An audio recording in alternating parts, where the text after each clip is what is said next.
कर्ण पिशाचिनी सिद्ध एक ऐसा तांत्रिक रहस्य जिसे जानने और सिद्ध करने की इच्छा हर तांत्रिक के हृदय में कहीं ना कहीं अवश्य होती है। यह साधना सरल नहीं। यह शक्ति जितनी आकर्षक प्रतीत होती है उतनी ही खतरनाक और मायावी भी है। कर्ण पिशाचिनी वास्तव में एक पिशाच योनि की देवी मानी जाती है। उसका मूल स्वभाव स्त्री है, पर वह ऊर्जा, आकर्षण, वशीकरण और श्मशान तंत्र की अधिष्ठात्री शक्ति भी है। उसके दर्शन साधारण मनुष्य नहीं कर सकते। सिद्धि की शुरुआत और तैयारी। साधना के लिए पहले गुरु दीक्षा अनिवार्य मानी जाती है। बिना दीक्षा प्राप्त किए इस सिद्धि की शुरुआत करना आत्मघात के समान है। इस साधना की शुरुआत एक विशेष मुहूर्त में की जाती है। अमावस्या, महानिशा काल और यदि संभव हो तो गुरुवार या शनिवार की रात्रि में श्मशान या निर्जन स्थान सबसे उपयुक्त माने जाते हैं। आवश्यक सामग्री में होती है काले वस्त्र भस्म, श्मशान की राख, लाल चंदन, तांत्रिक यंत्र, कर्ण पिशाचिनी यंत्र। त्रिकोण आकृति में बनाए गए यंत्र स्थल पर शव या लकड़ी की प्रतिमा, नारियल, सरसों का तेल, 7 दिए, विशेष गंध, केसर, लोहबान, अगरबत्ती और गुरु द्वारा दिया गया विशेष मंत्र, मूल गुरु मंत्र, गुरु दीक्षा के बिना न करें। एवं ह्रीं क्लीं ऐं करणी करुणामयी पिशाचिनी हूं फट स्वाहा। इस मंत्र का जाप 108 माला या अधिक करना होता है।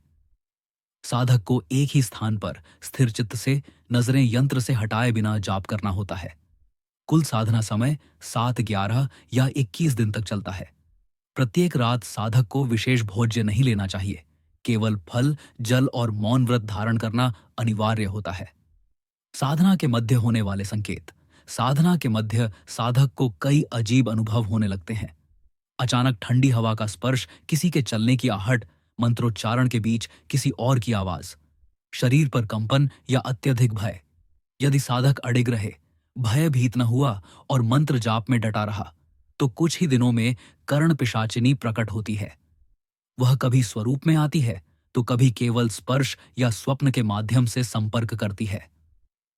सिद्धि के लाभ। असीम वशीकरण शक्ति, स्त्री या पुरुष को सम्मोहित करने की अद्वितीय क्षमता, गुप्त ज्ञान, दूर की बातें जानने की शक्ति, शत्रुनाशक प्रभाव, तांत्रिक व्यापार, शक्ति या राजयोग में सहायता, अव्यक्त आत्मिक अनुभव और सिद्धि प्राप्ति, नुकसान और खतरे, अत्यधिक मानसिक अशांति, नींद में कर्ण पिशाचिनी का संपर्क और शरीर की ऊर्जा खींचना, धीरे धीरे शरीर का कमजोर होना, सामाजिक दूरी, पारिवारिक बिखराव।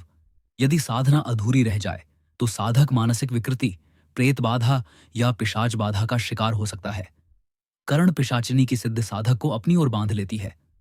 कई बार वह इतनी आकर्षक और मायावी बन जाती है कि साधक स्वयं उसे छोड़ना नहीं चाहता। धीरे धीरे वह उसकी आत्मा और शरीर दोनों को जकड़ लेती है। सावधानियां। बिना गुरु की अनुमति और देखरेख में यह साधना न करें। किसी भी मंत्र को बिना दीक्षा न करें। साधना के समय कोई भय या मोह का भाव न रखें। सिद्धि पूरी होने पर उचित विधि से उसे नियंत्रित करें, नहीं तो वह स्वतंत्र होकर आपके जीवन में कहर बन सकती है। हनुमान चालीसा, नारायण कवच और गुरु संरक्षण अवश्य रखें। कर्ण पिशाचिनी सिद्धि एक शक्ति है, लेकिन यह शक्ति तभी वरदान बनती है जब साधक शुद्ध, दृढ़ और गुरु के संरक्षण में हो। अन्यथा यही शक्ति शाप बन जाती है। सिद्धि चाहिए या विनाश, निर्णय आपका है।